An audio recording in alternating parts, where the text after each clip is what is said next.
What's really good, fam? Finally back to deal with the second part of a video that we posted a while back on population decline and its effect on the economy. So if you haven't seen that, maybe check that out first. I'll set a link in the top right hand corner. You're watching Secular, and today we're talking about potential interviews to stem the tide of population decline. Now before we continue, I'd just like to remind you that this channel is meant for general education purposes only and is not meant to replace the legal or financial advice from a paid professional. When it comes to investments, it's always healthy to take everything with a fair bit of skepticism regardless of the source, and that includes us. For that reason, nothing we say here should be taken as a basis for investment, and you'll have to do your own work and thinking before deciding whether taking up a position on any stock mentioned here is in your best interest. Want to know how? Well, if you scroll down a tiny bit, hit the like and subscribe buttons. We'll do our best to help you figure out how to figure out this game for yourself.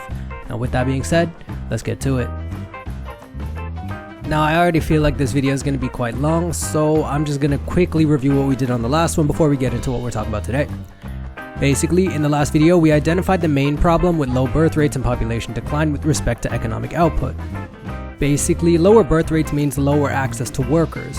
Lower access to workers means both reduced production and reduced consumption. In turn, the tax income to support the aged population is reduced as well because there are fewer workers to be taxed. Using Howard Marks's text from Mastering the Market Cycle, we identified 4 factors that can affect the country's current and future population crises: demographic movements, education, technological development and automation, and globalization. These factors, amongst others not mentioned, can improve one another and help supplement any loss in population or productivity if efforts are taken with a long-term perspective. What efforts? Well, let's get to that right now. So drawing from the book, Marx states that in the United States, immigration from Latin America to the United States, whether legal or otherwise, is providing labor which takes the place of births lost to the declining birth rate. In this way, immigration is helping combat the loss of productive labor that the nation is experiencing. For example, these statistics that are provided by the USDA note that from the early 1990s through 2016, the vast majority of crop farm workers in the US were immigrants, with the vast majority of those immigrants being illegal since the turn of the new millennium. Now, I don't mean to imply that we should be encouraging illegal immigration to supplement our workforce. This can lead to exploitation and duress since workers' illegal statuses void any protections that they may have received otherwise. I mean, even legal workers, like even teachers that are on E2s, were not able to receive any of the governmental benefits that came during COVID. And we also saw a lot of reluctance from illegal immigrants to come forward and receive the healthcare needed during the coronavirus crisis, like in the peak of the crisis. So obviously immigration is best when done legally.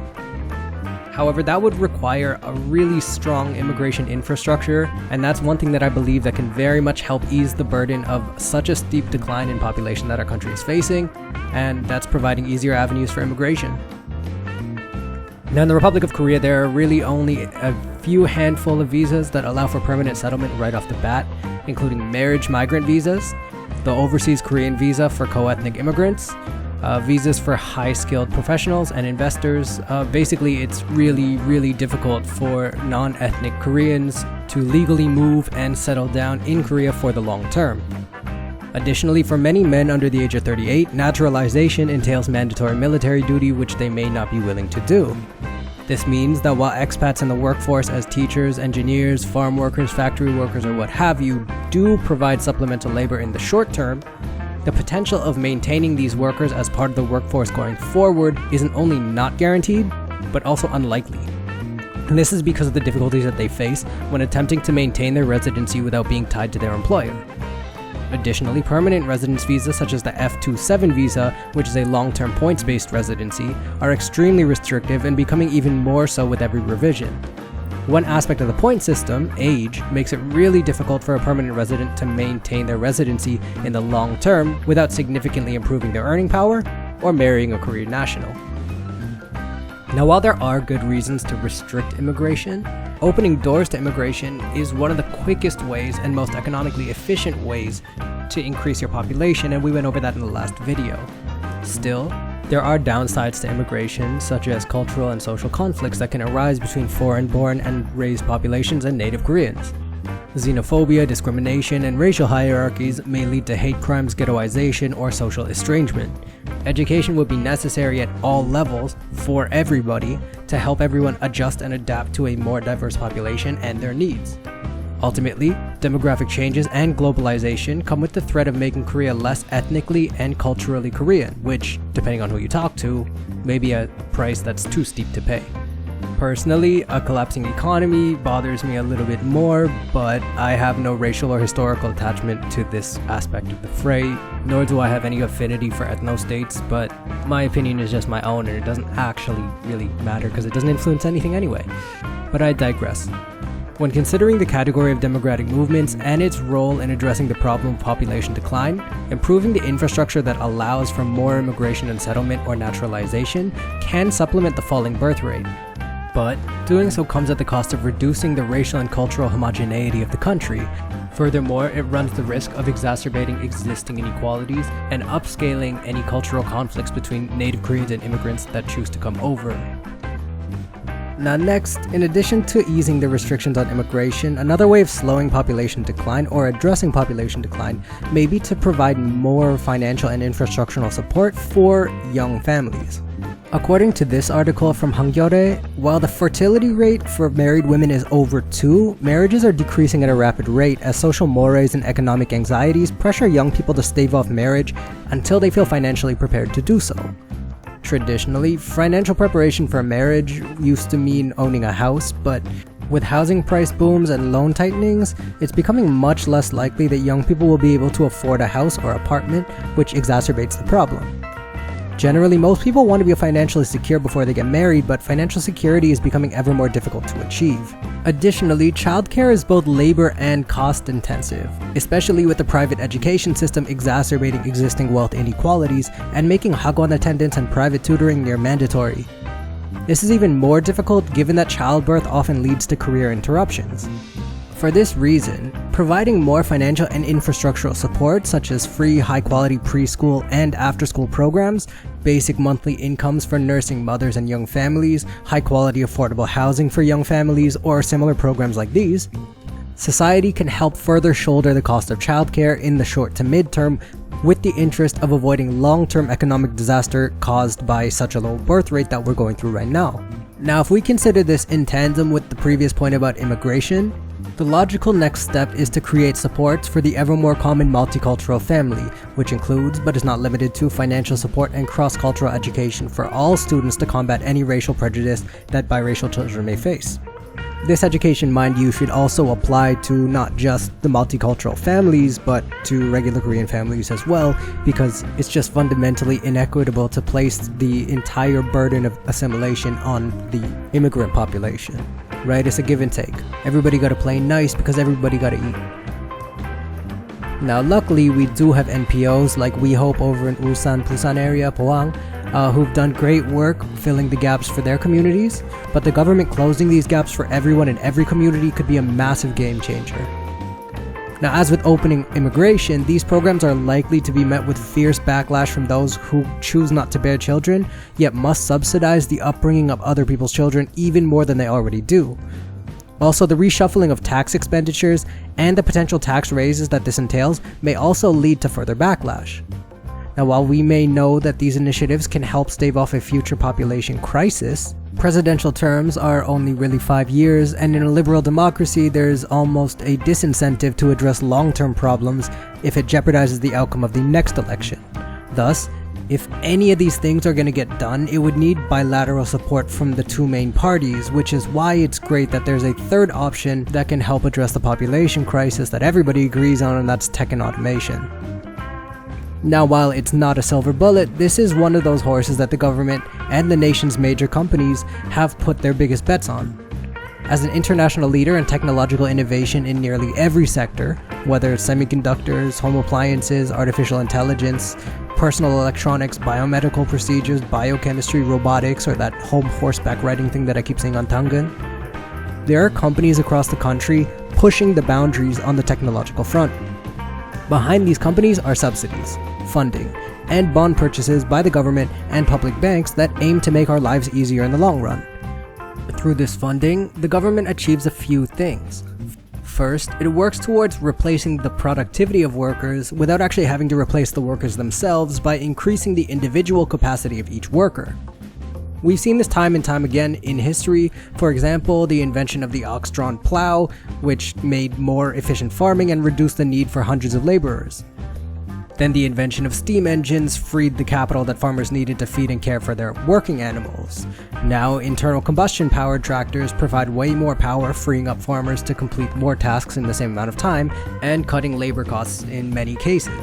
Now, I know a lot of people listening to this actually do work on farms, and I also know that the Chadam method has become really popular in recent years, but we're not here to talk about farming.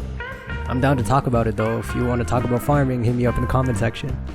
Anyways, a second thing that this financing does is it helps us keep up economically in an age defined by rapid digital and technological innovation. This leads to the third benefit, a guarantee of more high-quality jobs for Koreans in high-technology fields in the future. Sounds great, right? Well, as with anything, there are still downsides here too. See, innovation that occurs too quickly can rapidly replace and obsolesce workers, such that much of the existing labor loses their jobs and must cut back on their consumption. Having workers that are not able to work is as bad as having no workers at all. Lowered consumption means less need for production, which can have negative effects on the overall economy. Without programs to place the workers into new jobs, or without the willingness of those workers to retool and get back into the labor force, rapid automation can lead to what we call structural unemployment. This is just a term that refers to when the skills that workers have lose their market due to either shifts in the economy or shifts in technology, or both. So while innovation is good, especially if it reduces costs, improves worker productivity, and frees up workers to do jobs that require more of a human factor, too much too fast can leave the perfectly capable and skilled workers in the workforce with low to no employment opportunities, which really sucks because even if they choose to work in like a part-time job that they're way overqualified for, their earning capacity isn't met, and therefore their consumption capacity is not met, and that obviously pushes the market down if that happens at too wide of a scale. Now, these days we use the word Luddite to refer to someone who isn't tech savvy, but if you look up the history of the term and what Ned Ludd represented, it'll actually be really enlightening because, if anything, that story is one that can be repeated time and time again with every major shift in innovation. Alright, so after all that, what do we have? Well, in summary, there are three ways of addressing the population decline crisis that I've chosen to focus on here. Improving immigration and settlement infrastructure and improving the financial supports for young families can help address the shrinking population problem, while tech and innovation can work to improve the productivity of each individual.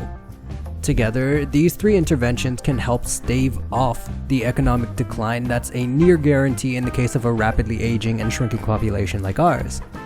Now, implementing these changes is not and could never be an easy task. Each aspect will directly alienate some while directly benefiting others.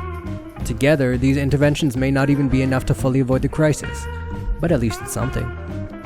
Now, another important thing to note is that these three ideas are very reflexive and play off one another. For example, even if tech and automation make it possible for the shrunken population to fully replace the productivity of the past, the taxes claimed from a smaller population would still not likely be enough to pay for the bond purchases by the public banks or to fund the retirement plans of old age pensioners. Thus, addressing the problem requires a tactful, multi-pronged approach, as well as the political will on the part of our elected representatives to do what has to be done. Now, there are so many other ways that this issue can be addressed that I didn't even mention here, like an extension to the current 2 months of fully paid mat leave that mothers are entitled to, or the paltry 10 days that men are entitled to. In fact, Philip Morris Korea, the cigarette company, announced earlier this year that they were providing 18 weeks of parental leave to all of their employees, which is really a huge step in the right direction. Now, while many believe that market forces will magically steer things for the better, like they have clearly for Philip Morris, I'm much more Keynesian in my approach, and I believe that without making companies do the right thing, nobody in their right mind should expect them to do so with any haste. So it's really the responsibility of the government to look out for the people that actually put them in power. Now this was a lot, and it's really kind of just like a little tiptoe into what the actual issue is, but looking at that population chart's a little bit depressing, and I feel like personally I even needed to write this and do this so that I could at least feel a little bit better about the future. Alright, that's it for me. I really hope this helped somebody out there, because goddamn did it take forever to put together. I mean, at the very least, I hope that I've provided you with enough to think about, and like maybe 5 or 6 talking points to keep you going for like 10 minutes at your next get together. I don't know. Anyways, oh, also I apologize for my voice. I literally have corona right now, and that joint had me out like a light. So yeah, I'm doing my best. Hope y'all are well. Take it easy, fam. Peace.